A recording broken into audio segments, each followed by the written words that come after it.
Je vous remercie, Monsieur le Président. Monsieur le Président, Madame, Messieurs les ministres, très chers collègues. Madame le ministre, 3 choses que je voulais dire à propos de cette convention.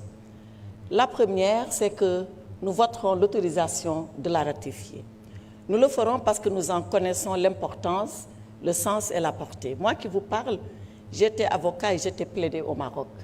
Et en plaidant au Maroc, j'ai été visiter la prison marocaine de Okacha à Casablanca. Je sais, c'est une prison moderne, modèle, mais quand on est à l'étranger et qu'on est en prison, on est doublement en souffrance. Donc, la convention, nous la voterons. Deuxième chose que je voulais dire, que beaucoup de mes collègues ici ont relayé. Pourquoi avons-nous attendu maintenant pour la ratification? Ou alors, pourquoi nous n'avons pas ratifié avant? Il faut distinguer entre les relations internationales fondées sur le droit et les conventions internationales et la diplomatie. Parfois, c'est les relations internationales qui nous amènent à signer les conventions. Et c'est la diplomatie qui nous indique d'aller ratifier ou de ne pas ratifier. Est-ce que c'était notre intérêt à l'époque de ratifier cette convention? Est-ce qu'ici, on s'est posé cette question? Moi, j'ai visité les prisons marocaines. Je sais combien de Sénégalais il y avait à l'époque. Pas autant qu'il y a maintenant. Est-ce que c'est le Maroc qui avait beaucoup plus intérêt que nous? Mais c'est ça, ces questions-là fondamentales que la diplomatie règle, qui ne sont pas dans les textes. Maintenant, la troisième chose, et je termine. Tout le monde a parlé du président Macky Sall concernant cette affaire. Mais pourquoi le président Macky Sall, subitement, se retrouve au centre de cette discussion?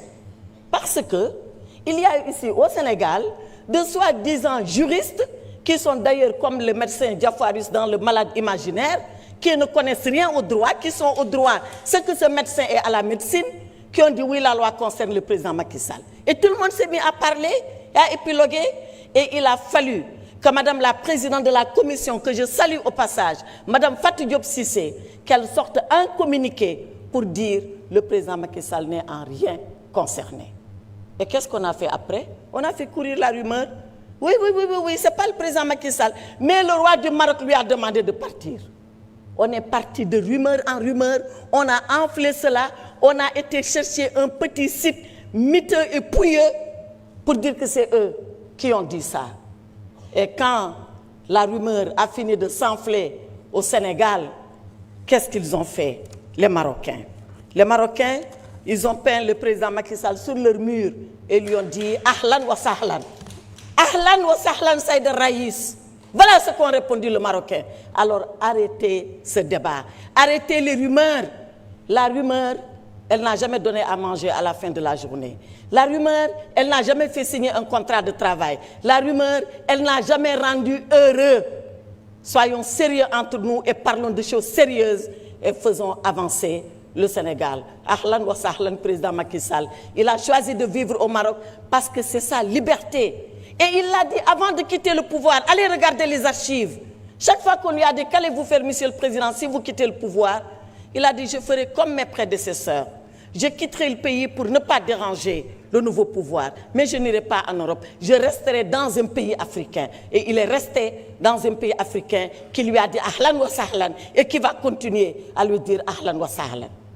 Donc, Macky Sall sera au Maroc tant que c'est sa volonté. Il rentrera au Sénégal quand il le voudra. Arrêtez les rumeurs. Je vous remercie, Monsieur le Président.